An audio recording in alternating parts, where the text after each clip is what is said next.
I didn't do some research, but presumably it was one of the shortest or the shortest summit meetings of the EU in recent times, and this is a success because in the last days and weeks we made an effort to enable a quick decisions about the things that we had to discuss and negotiate and conclude.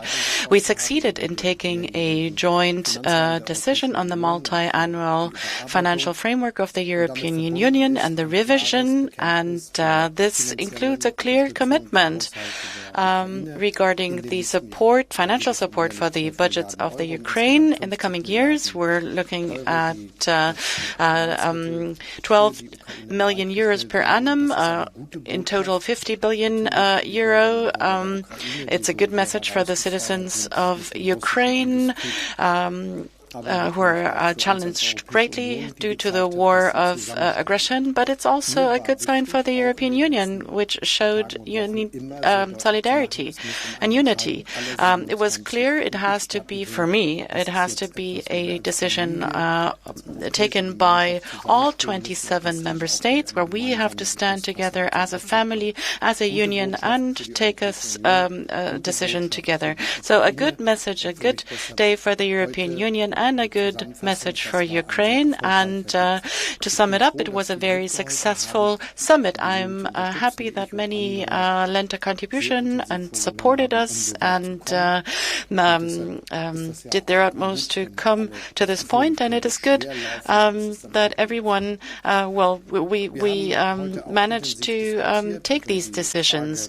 We also had intense debates about the questions pertaining to the military assistance for Ukraine. It's also very important indeed.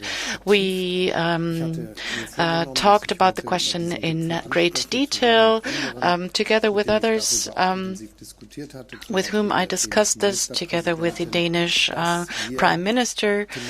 We wanted to discuss the question, does every member state enough? In my opinion, not all member states are doing enough. Germany is doing a lot. In the past, we mobilized great support for Ukraine.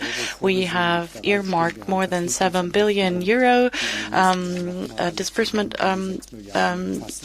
appropriations to the tune of 6 billion euro, and it's a substantial contribution. And for me, this means that we need to be very clear that it will take a great effort on the part of all. We had a very sincere and serious discussion.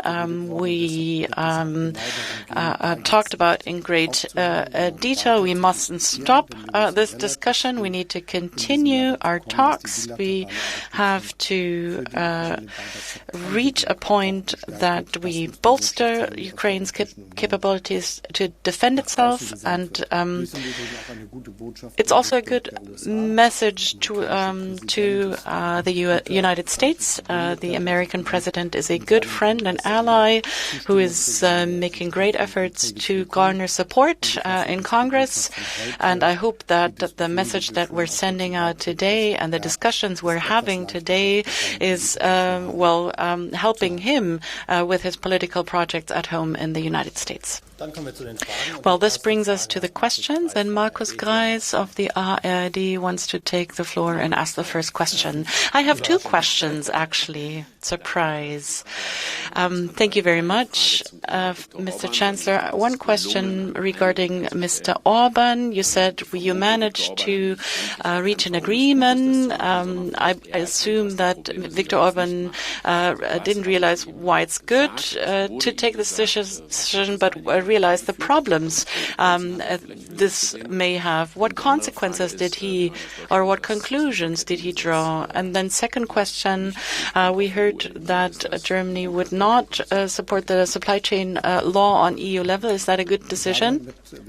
Well, I talked to Viktor Orban last year, this year, in the run-up to the summit, but also during the summit meeting here. But we had a very subject-oriented discussion. decision. There's nothing that exists aside what has been decided.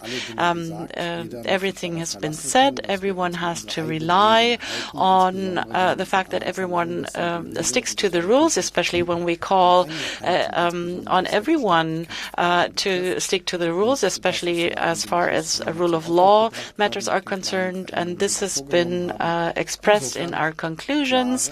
So we had a very clear discussion on that it is important and necessary that we take a decision as 27 member states, and in the end this convinced.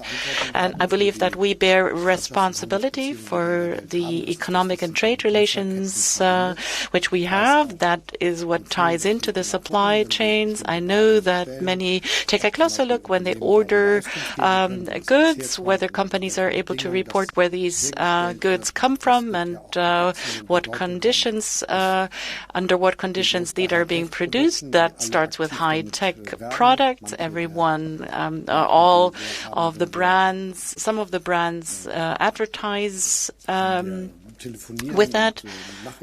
When we exchange, when we talk on the phones, some of the companies actually advertise with that they use materials that have been recycled in some where they come, and that is being supported by the German supply chain law that we already have. I'm familiar with that because I negotiated about this for 4 years in the last legislative term, and we had hoped that on the basis of what's been discussed in Germany, we would manage an agreement in Europe. A lot has changed. The Federal Minister for Labor and Social Affairs has made an effort to implement progress here. I have to take note of the fact that there's no consensus in the government that all the agreement that we forged in Europe is sufficient. But since we have a supply chain law in Germany, of course, it is a matter that I deem to be right. It's nice to have. It would be good to have it in Europe as a whole, not just in Germany. But sometimes progress is slow sometimes. And this brings us to the next question, Mr. Rinke. Mr. Chancellor, 2 brief questions on the European Peace Facility. The proposed 5 billion do not figure among the final conclusions. Why is that? And another aspect you didn't officially mention, but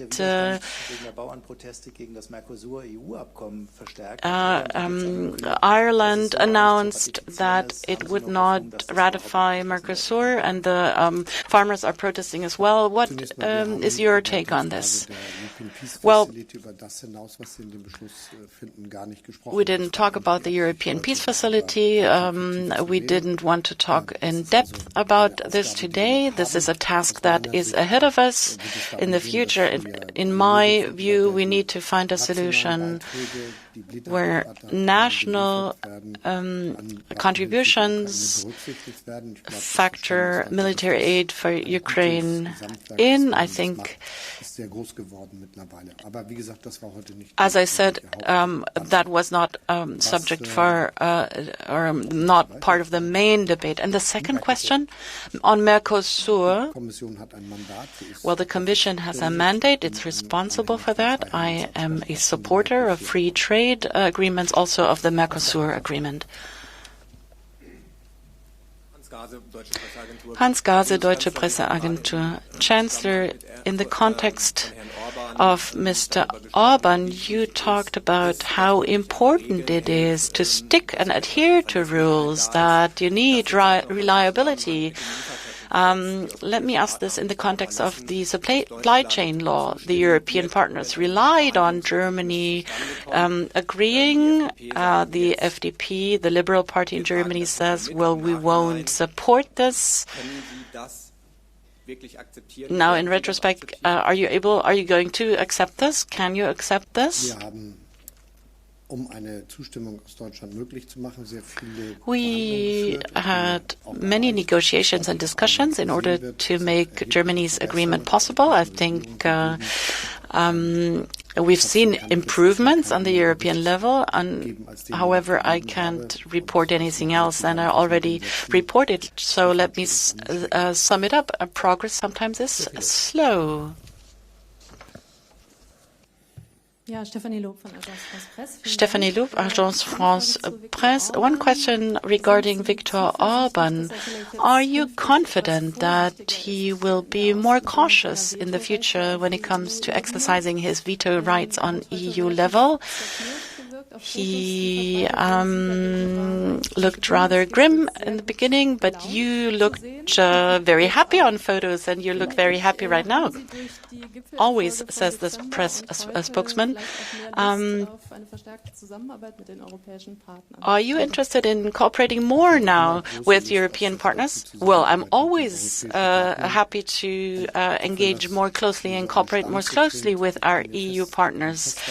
I'm firmly convinced that the European Union and its further development and progress in Europe is the utmost national interest that we have in Germany, and we bear responsibility for it, to make it successful as a large country in the European Union, as a large economic power, and we have to always see how we can closely cooperate and coordinate ourselves also with our French friends and partners. It is good that we work together closely and well, and of course you always have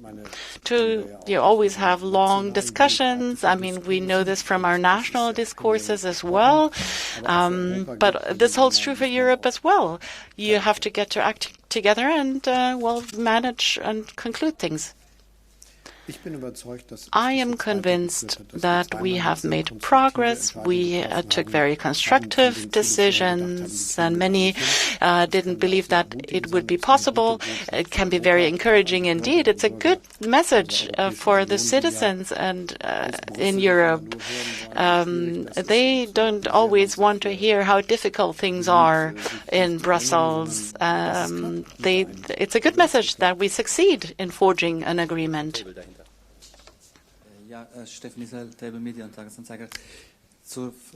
On the question regarding military assistance to Ukraine, the appeal that you launched that Germany is being left alone by its European partners, have you heard and received offers from other EU states, France and Italy, that are plans being made for this year? I clearly see this, that many are rethinking their own decisions. I get feedback on this, but it's a process that has just started. And I said it this morning during my brief doorstep ahead of the meetings. It's not about singling out a single country or many countries and criticize these countries, but it's just a reminder, stop and think. We're not doing enough. Germany is doing a lot, and according to calculations, we're shouldering half of the contributions of earmarked funds already. It's good that we raise our voice, but we don't do that. We don't want to talk about ourselves, but we just want to call upon others. We can't. It would be too much if we were to have to shoulder it alone. We need everyone on board and all member states that need to plan to do this together. Mr. Fischer.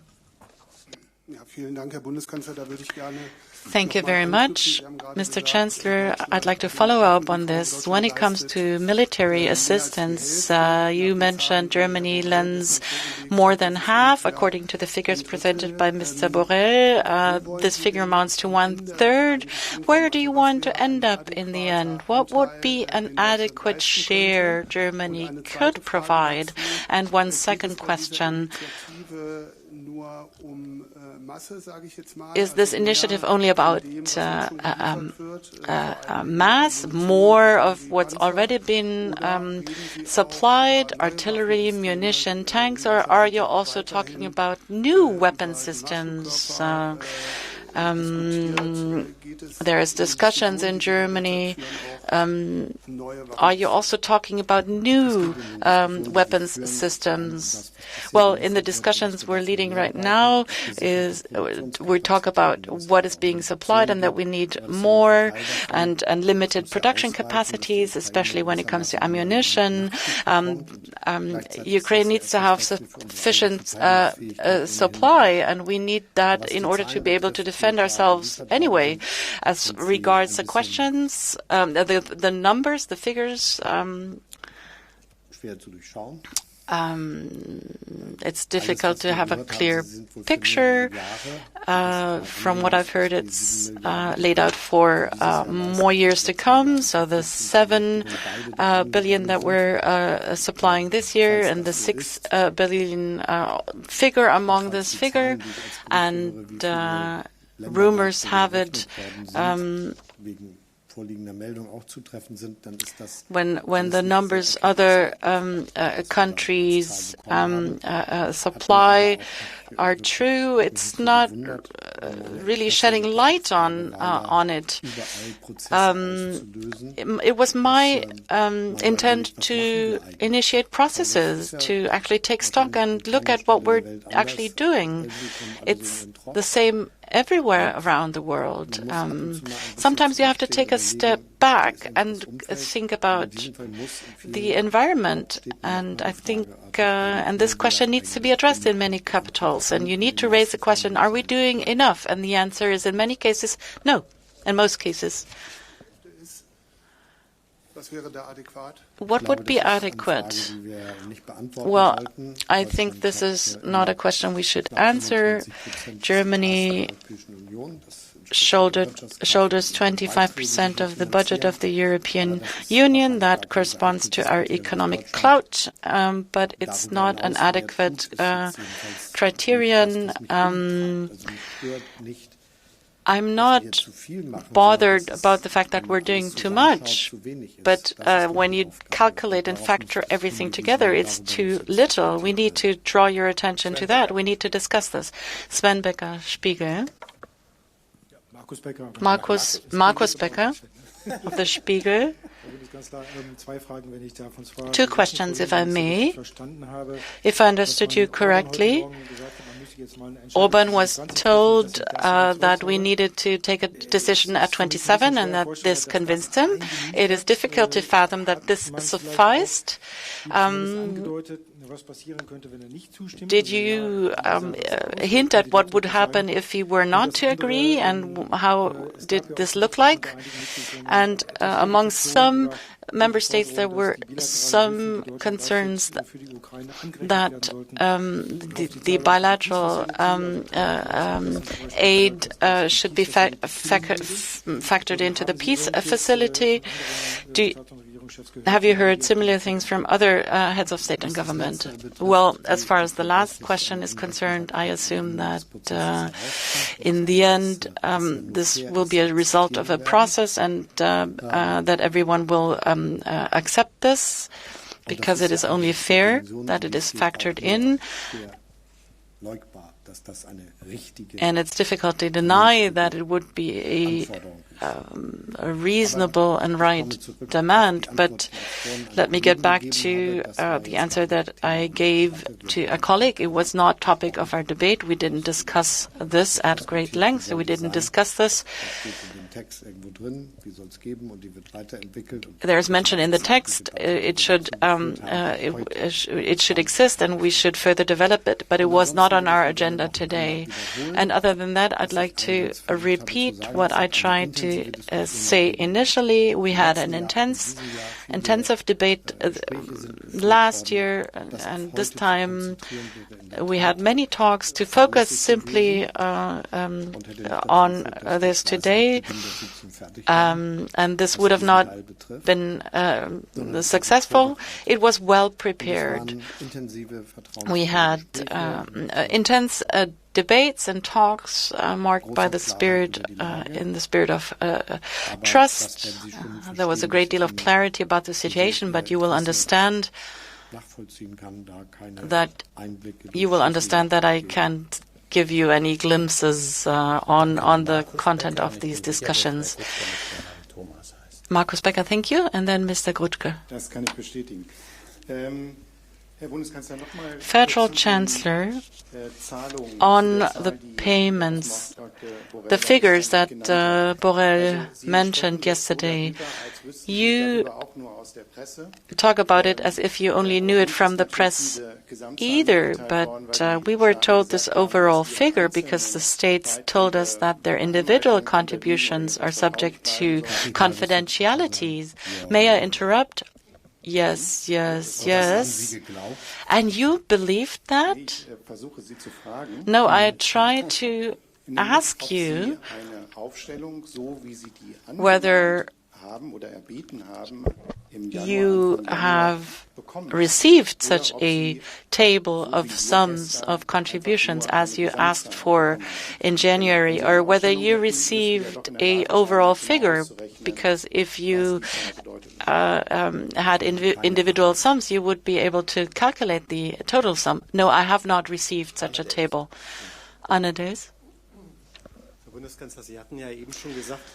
Mr. Chancellor, you said that today's decision would also help the U.S. president to garner a majority for the supply of weapons. You are going to travel to Washington next week. What are you going to try to do? You don't have to convince the president, but other people. Are you going to meet members of Congress? Are you going to meet Trump supporters who possibly will have to take further decisions soon? I'm going to have various meetings. I want to tell you this, but it's a joint task for the freedom-loving countries and countries who love the rule of law to support Ukraine due to the attack on Ukraine and and the Russian president just wanted to simply take part of another sovereign country. So I think you can very much advocate that it is our common task to lend a contribution. The United States lent extraordinary support and corresponded to the significance and importance of this country, but we will continue to need the support. Hans von der Burchardt, Politico. Chancellor, I would like to get back to the Mercosur agreement. You said that the Commission has a mandate, but allow me to ask, do you believe that such an agreement can be forged against the will of France? And do you think that it will be possible to reach an agreement before the elections to the European Parliament? Or do you think that the negotiations have to be discontinued due to the farmers' protests? I believe that the trade policies of the European Union are of strategic importance. I wish there would be more. I'm sad about the fact that things are taking so much time, and it would be great if we had a negotiated and agreed text. Of course, we need to enforce it politically, but I would be confident that we'd succeed.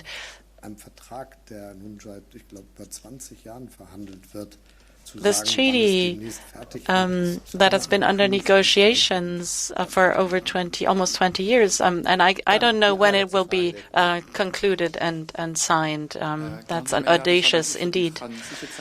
I work for the French newspaper Les Echos. Chancellor, we have elections in 4 months' time in Europe. According to the last survey, FIDE and another party are going to receive many votes. What can be done, and did you discuss this topic with other heads of state and government, Mrs. Meloni, for example? First of all, we as Democrats should appreciate elections as a democratic event. The citizens go to vote and not the pundits. I believe the democratic moment of the elections should unfold its own democratic force, and sometimes there's good surprises, and I'm in this case optimistic. I hope for good results. Maybe today and what we succeeded in achieving in December also lend a contribution to convey a positive message that we managed to convey to the citizens that we can be successful. Ladies and gentlemen, thank you very much for your attention. We will meet again soon. This concludes our press conference. Have a nice afternoon, and just remember it's Thursday today, even if it feels like Friday. Thank you.